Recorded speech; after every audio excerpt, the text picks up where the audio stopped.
Tourism and hotel workers employees ফেডারেশনের যুগ্ম আহ্বায়ক ফারহান ইয়াসমিন আমাদের মূল প্রবন্ধ উপস্থাপন করবেন।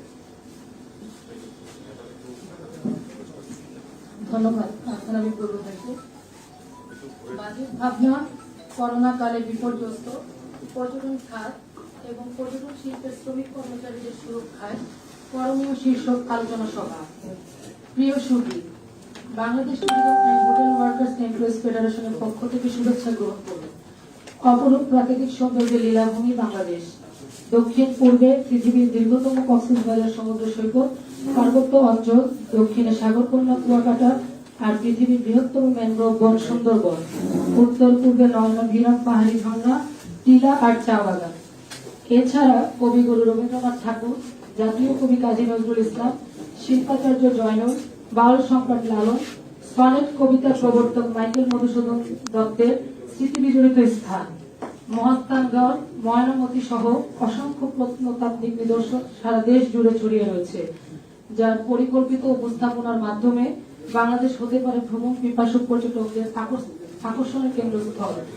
প্রাকৃতিক বৈচিত্র্যের প্রাচুর্যতায় আমাদের দেশের তুলনায় অনেক পিছিয়ে থেকেও পরিকল্পিত উপস্থাপনা আর নিরাপদ পরিবেশ নিশ্চিত করার মাধ্যমে বিশ্বের অনেক দেশ পর্যটনকে জাতীয় আয়ের প্রধান উৎসে পরিণত করেছে।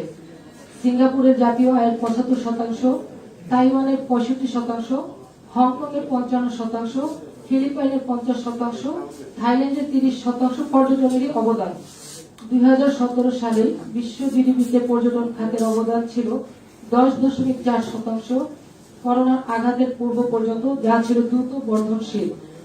পর্যটন world travel and tourism council WTTC এর গবেষণা অনুসারে পর্যটন শিল্পের বিভিন্ন খাতে বিশ্বে ২০২০ সাল থেকে প্রতি বছর প্রায় $2 ট্রিলিয়ন আয় হতো, যা যে কোনো বড় শিল্পের আয়ের চেয়েও অনেক বেশি। বিশ্বময় পর্যটন শিল্পের বিকাশের এই গতি করোনা মহামারীতে মারাত্মকভাবে হোঁচট খেয়েছে। WTTC বলেছে, পরিকল্পিত উদ্যোগ গ্রহণ করলে ২০৫০ সাল নাগাদ ৫১টি দেশের পর্যটকরা বাংলাদেশ ভ্রমণ করবে, যা দেশের মোট জিডিপিতে ১০% বেশি ভূমিকা রাখবে। করোনা সংক্রমণের পূর্বে ২০১৯ সালেও বাংলাদেশের জিডিপিতে পর্যটন খাতের অবদান ছিল ৭৭,৩০০ কোটি টাকা। প্রিয় সুধী, tour operator, travel agent, hotel motel resort, রেস্তোরাঁ, এয়ারলাইন্স, পর্যটক পরিবহন, cruising, tour guide, beach horse rider, beach photographer, surfing assistant, beach bike rider, ঝিনুকের কারুপণ্য বিক্রেতা সহ পর্যটন খাতের সাথে যুক্ত ১২টি উপখাতের ১১৯ ধরনের কাজের সাথে যুক্ত কর্মী, ছোট বড় ব্যবসায়িক জীবন জীবিকা।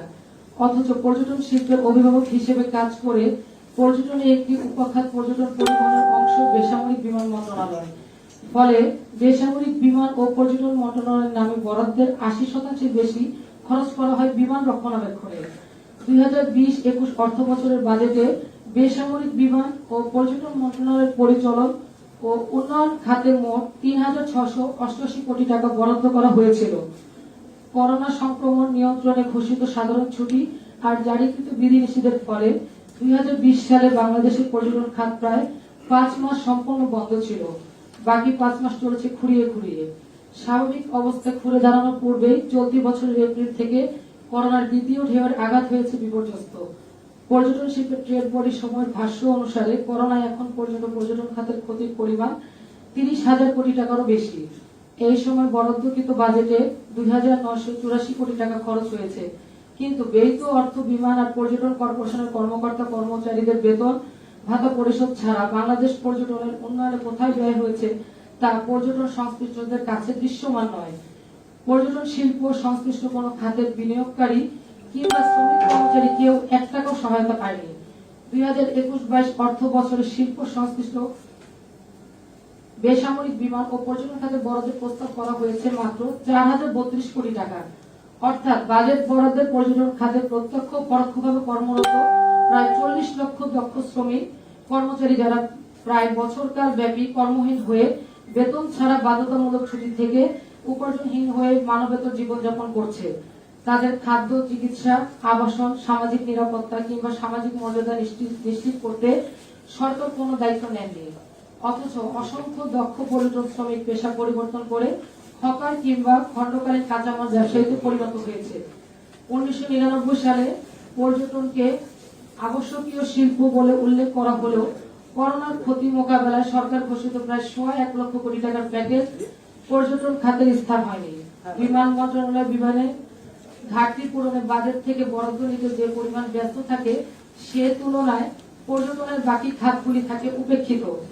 অতএব পর্যটন খাতের সামগ্রিক বিকাশে অবশ্যই পর্যটনের জন্য স্বতন্ত্র মন্ত্রণালয় গঠন করতে হবে।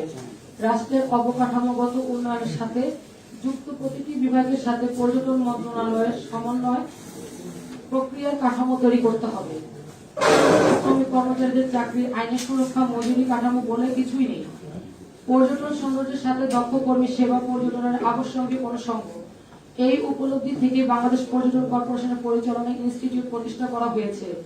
বিভিন্ন বিশ্ববিদ্যালয়ে ট্যুরিজম এন্ড হসপিটালিটি বিভাগ চালু করা হয়েছে। সেবার মান উন্নয়নে দক্ষ কর্মী নিয়োগ বাধ্যতামূলক করতে হোটেল রেস্তোরাঁ আইন 2014 অদ্যাবধি সংশোধিত প্রণয়ন করা হয়েছে। অথচ যে শ্রমিক কর্মচারীদের সেবার উপর বিকাশমান পর্যটন শিল্প নির্ভরশীল সেই শ্রমিকদের প্রচলিত শ্রম আইন স্বীকৃতি দেওয়া হয়নি। ফলে ট্রেড ইউনিয়ন অধিকার, নিয়োগপত্র, পরিচয়পত্র, কর্মঘণ্টা, ছুটি, চাকরির নিরাপত্তা, কর্মক্ষেত্রে স্বাস্থ্য নিরাপত্তা, অবসরকালীন সুবিধা সহ সকল শ্রম অধিকার থেকে বঞ্চিত হচ্ছে পর্যটন খাতের বিভিন্ন উপখাতে কর্মরত শ্রমিক কর্মচারীরা। অধিকাংশ ক্ষেত্রে এই শ্রম কর্মচারীদের সার্ভিস চার্জ বা বকশিসের মূলা ঝুলিয়ে নামমাত্র মজুরিতে কাজ করানো হয়। মর্যাদাপূর্ণ জীবনযাপনের জন্য নিত্য প্রয়োজনীয় পণ্যের বাজার মূল্যের সাথে সামঞ্জস্যপূর্ণভাবে পর্যটন শ্রমিকদের মজুরি নির্ধারণের কোনো কাঠামো নেই। দেশের সকল প্রতিষ্ঠানের শ্রমিক কর্মচারীদের শ্রম অধিকার বাস্তবায়ন সংশ্লিষ্ট সংস্থা, শ্রম পরিদর্শক, শ্রম পরিচালক কিংবা শ্রম আদালত এই খাতের শ্রমিকদের সুরক্ষার কোনো পদক্ষেপ নেয়নি। আমরা মনে করি পর্যটন খাতের 40 লক্ষ শ্রমিক কর্মচারী এবং তাদের উপর নির্ভরশীল প্রায় 2 কোটি জনগোষ্ঠীর জীবন জীবিকা নিশ্চিত করার পাশাপাশি পর্যটন খাতকে বাংলাদেশের অর্থনীতির একটি প্রধান ভিত্তি হিসেবে গড়ে তুলতে নিম্নোক্ত সমস্যাগুলো সমাধানে সংশ্লিষ্ট সকল পক্ষে দ্রুত পদক্ষেপ গ্রহণ করা উচিত। আমাদের আশু দাবি সমূহ: 1. বেসামরিক বিমান ও পর্যটন মন্ত্রণালয় থেকে আলাদা করে পর্যটনের জন্য স্বতন্ত্র মন্ত্রণালয় গঠন করা। 2. পর্যটন খাতের শ্রমিক কর্মচারীদের শ্রম অধিকারের সুরক্ষা নিশ্চিত করতে বিদ্যমান শ্রম আইনের শিল্প তালিকায় উপখাত সহ পর্যটন শিল্পকে যুক্ত করা এবং পর্যটন খাতে শ্রম আইন বাস্তবায়ন করা। পর্যটন কেন্দ্রিক জেলা সমিতি, শ্রম আদালত, শ্রম পরিচালক ও শ্রম পরিদর্শকের দপ্তর চালু করা। 3. মজুরি কাঠামো এবং বাজার মূল্যের সাথে সামঞ্জস্যপূর্ণভাবে মজুরি পণ্য নির্ধারণের পদ্ধতি সুনির্দিষ্ট করা। 4. পর্যটন খাতে নিয়োগের ক্ষেত্রে হোটেল রেস্তোরাঁ আইন 2014 এর বাস্তবায়ন এবং বিদেশি বা স্বজনপ্রীতি নয়, পর্যটন সংশ্লিষ্ট বিষয়ে শিক্ষাগত যোগ্যতা সম্পন্ন বাংলাদেশিদের নিয়োগের ক্ষেত্রে অগ্রাধিকার দেওয়া। 5. করোনায় চরমভাবে বিপর্যস্ত পর্যটন খাতের পুনর্গঠনে প্রয়োজনীয় প্রণোদনা এবং পর্যটন শ্রমিকদের আর্থিক সহায়তা দিতে বাজেটে সুনির্দিষ্ট বরাদ্দ দেয়া। করোনা টিকা প্রদানে সরাসরি পণ্য এবং সেবা উৎপাদন সংশ্লিষ্ট ব্যক্তিদের অগ্রাধিকার দেওয়া। 6.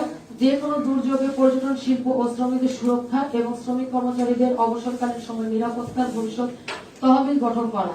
7. রাষ্ট্রের সকল অবকাঠামো নির্মাণ পরিকল্পনা ও নকশা প্রণয়ন প্রক্রিয়ার পর্যটন বিশেষজ্ঞদের যুক্ত করা। উপস্থিত সুধী মণ্ডলী, আমরা পর্যটন খাতের লাখ লাখ শ্রমিক কর্মচারীদের পক্ষ থেকে আপনাদের কাছে এবং সংবাদ মাধ্যম ও দায়িত্বপ্রাপ্ত সরকারি বিভিন্ন সংস্থার সদস্যের মাধ্যমে সরকারের কাছে পর্যটন খাতের সমস্যাগুলো বিবেচনার জন্য তুলে ধরলাম। উপস্থিত সুধীজনদের সুচিন্তিত মতামত, পরামর্শ এবং সুস্থ শিল্প সম্পর্ক চর্চার মধ্য দিয়ে পর্যটন শিল্পের বিকাশে ভূমিকা রাখবে এবং আমাদের দুর্বলতা দূর করে ন্যায্য দাবি আদায়ের আন্দোলনকে শক্তিশালী করবে। আপনাদের সবাইকে ধন্যবাদ।